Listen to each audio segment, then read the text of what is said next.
मैया की जय।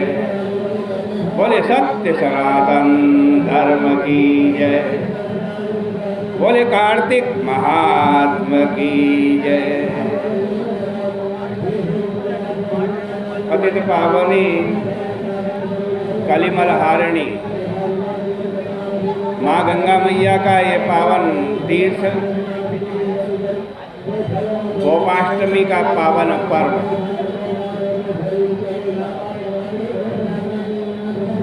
ऐसे पवित्र तीर्थ में, ऐसे पावन पर्व में बैठ करके गंगा जी के तट पर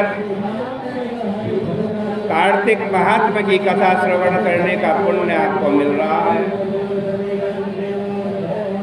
इससे बड़ा कोई पुण्य नहीं। कल कार्तिक महात्म के 26वें अध्याय की कथा आपने सुनी। पहले 27वें अध्याय की कथा कहेंगे, उसके बाद 28वें अध्याय में गोपाष्टमी की जो कथा है वो आपके सामने कहेंगे।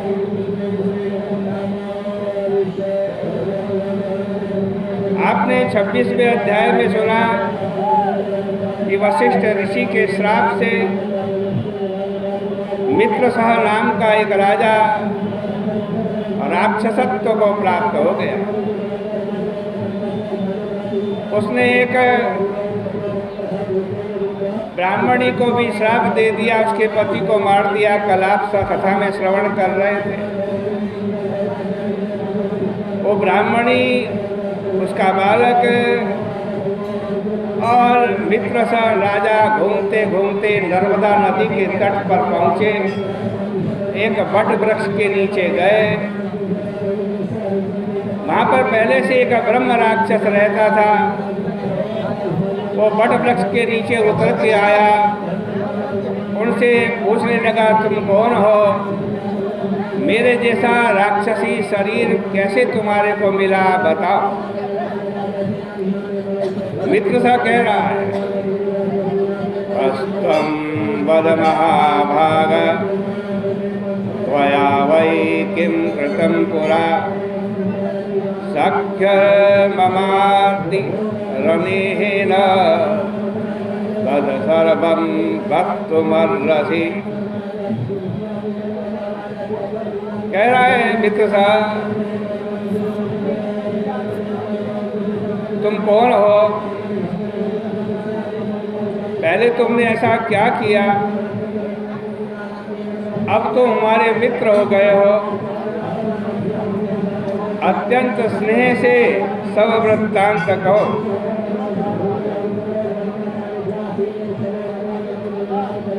मित्र से कोई बात नहीं छिपानी चाहिए, न ही मित्र को ठगना चाहिए।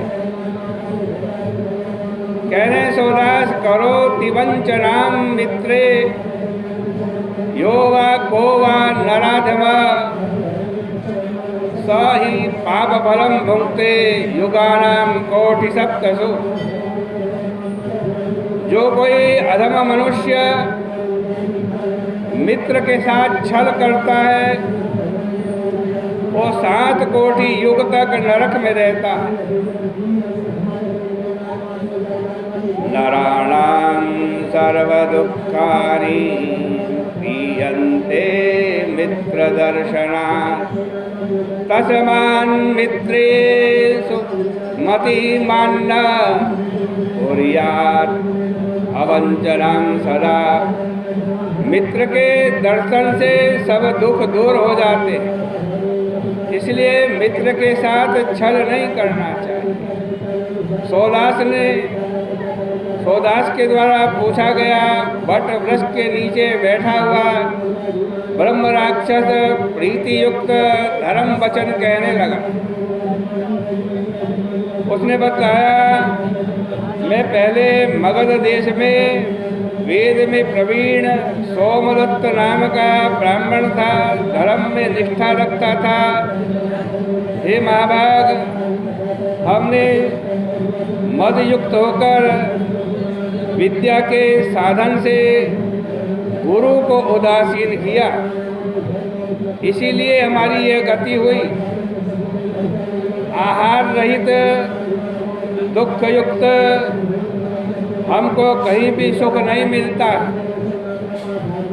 हमने हजारों ब्राह्मणों को खा लिया है। नित्य भूख प्यास से युक्त अंतःकरण ताप से पीड़ित संसार का त्रासकारक नित्य ही मांस खाने में युक्त रहते हैं। गुरु जी के अपमान से यह राक्षसत्व प्राप्त हुआ। इससे आज कभी भी बुद्धिमान गुरु का अपमान न करे। अब कलमशपाद नाम का या मित्रसह नाम का यह राजा पूछने लगा, महाराज गुरु कैसा होता है? पहले तुमने किस गुरु की स्तुति की, हमारे से सब बतला। सोमदत्त ने कहा, ये गुरु बड़े आदरणीय और पूजनीय होते हैं। हे मित्र, उनको हम बतलाते हैं, तुम श्रवण करो। वेदों के पढ़ाने वाले और वेद शास्त्र को सुनाने वाले, नीति शास्त्र और मंत्र की व्याख्या करने वाले, वेद वाक्य का संदेह दूर करने वाले, भय से रक्षण करने वाले, अन्नदाता, शिक्षा देने वाले, कुकर्म से रोकने वाले, ससुर, मामा, बड़ा भाई, पिता, गर्भ से मरण पर्यंत कर्म कराने वाले, ये सब गुरु कहलाते हैं। हमने तुम्हें गुरु बतलाए, इनकी वंदना करनी चाहिए, इनका पूजन करना चाहिए। कलमशपाद बोले कि बहुत गुरु तुमने बतलाए, इनमें कोई गुरु बड़ा होता है या सब बराबर होते हैं? यथा योग्य कहो। सोमदत्त कहते हैं कि हे महाप्रज्ञावान, तुमने बड़ा अच्छा प्रश्न किया। तुमने पूछा, हम कहेंगे, इससे हमारा कल्याण होगा।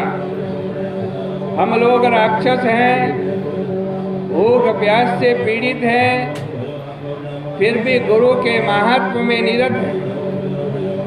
इससे कल्याण होगा। ये सब गुरु पूजनीय हैं, फिर भी शास्त्रों का उत्तम सारांश सुनो।